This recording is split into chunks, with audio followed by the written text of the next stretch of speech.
whether these laws are unconstitutional or whether they are allowed to expand in states across the country. It is the Supreme Court who will decide whether we should turn back the clock nearly half a century on whether we should preserve our basic rights and our progress going further.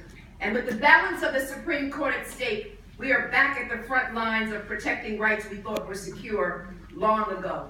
But my friends, wouldn't it be wonderful if President Obama nominated a black woman? It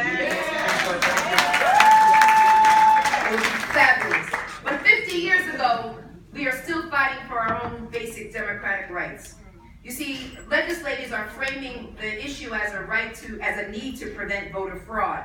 But all the research shows that voter fraud is virtually non-existent. Right. And these new regulations are no different than literacy, test, and poll taxes.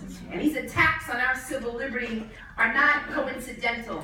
All of these reforms on trying to suppress the right to vote were enacted after the election of the first black president, President Barack Obama.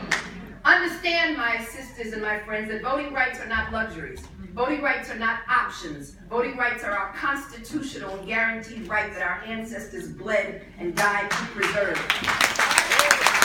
From the streets of Selma to the courthouses of Washington, D.C. and all across our land, voting rights are the result of a great movement, and every American has the right to be heard. No one can take that away from us, and no one should. But there are those, mostly Republicans, who are committed to a system that breeds inequality, who are trying to turn back progress and limit access to the ballot box. They are trying to stop people of color from voting, every American's most fundamental democratic right. In fact, in this year, in 2016, 16 states, mostly in the South, will have new voter restrictions in place for the first time in a presidential election. They are trying to limit early voting. They're placing onerous ID restrictions on individuals, and they're purging voter lists.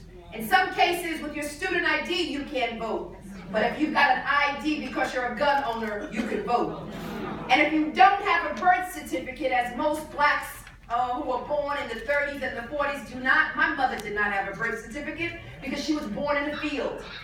They require her to have 2 pieces of identification. Is that right? That ain't right. Jim Crow is back, just in different clothes. And we've got to fight back. And so it's been less than a century, my friends, also that women have had the right to vote. And we've got to keep fighting harder. In fact, during the suffrage movement, which was the women's right to vote, black women weren't even allowed to participate. During the parade for the right to vote, they were told, black women, that they have to assemble in the back of the parade. But there was one woman named Ida B. Wells. Yes. She refused to go to the back of the line. Ida B. Wells said, no, I'm going to march with my state banner, Illinois. But it was the sisters from the Delta Sigma Theta. Are you here?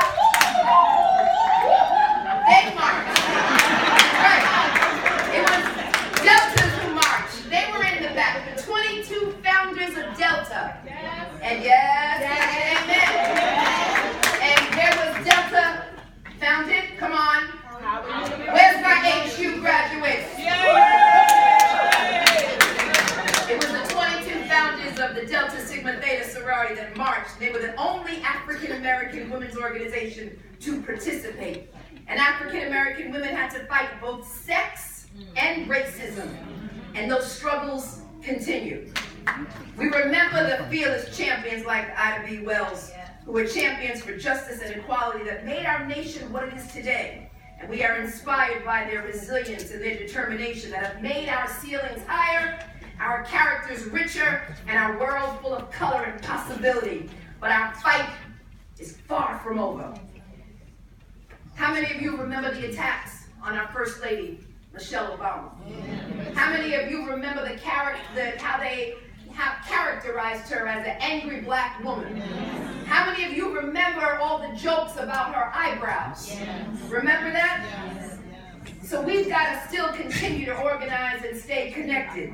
And race and gender are even penetrated in our own social justice movements. We all know the words and the names: Trayvon Martin, Eric Garner, Michael Brown, Akai Gurley. And we must continue their names. The names of those men whose lives were unjustly taken have become household words. But what about the name of Ayanna Stanley Jones? She was 7 years old when she was killed in her sleep by a police officer. What about Tanisha Anderson? She was 37 years old. She was struggling with mental illness. She wasn't killed. What about Rakia Boyd? She was 22. She was killed by police because someone next to her was holding an object that looked like but wasn't a gun. And what about Tarika Wilson? Do you know about her? She's 26. And she was killed while holding her 14-month-old baby. And don't ever forget Sandra Bland. And so the names of these women have been kept in the shadows, and we should be equally enraged and outraged over the deaths of Ayanna and Tanisha and Rakia and Sandra and Tarika, as we are over the deaths of Eric and Trayvon and Michael and Akai. But we gotta also be angry about the children in Flint. Because we are watching with horror at what is happening in Flint, Michigan, and even in our own state. Because we know that what's happening in Flint is not just an environmental failure. Children being poisoned in Flint are children who look like you and me. And the pleas are being denied by months of the governor of Michigan. And as you know, and I don't know about you, but I tend to think that this would not happen if this were in a white suburb. That's just my thought. And tonight, what about the 23,000 children who are in our shelters, who are homeless tonight? Most of them will look like all of you in this room. 23,000 babies homeless. This way. And what about the thousands of children who are going hungry, even at school, because they're afraid of the stigma that comes with receiving free lunch? They call them free-frees.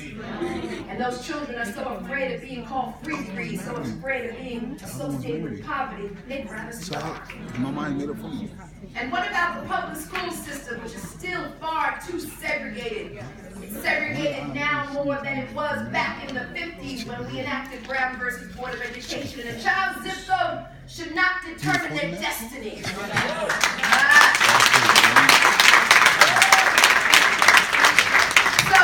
we simply cannot accept these facts.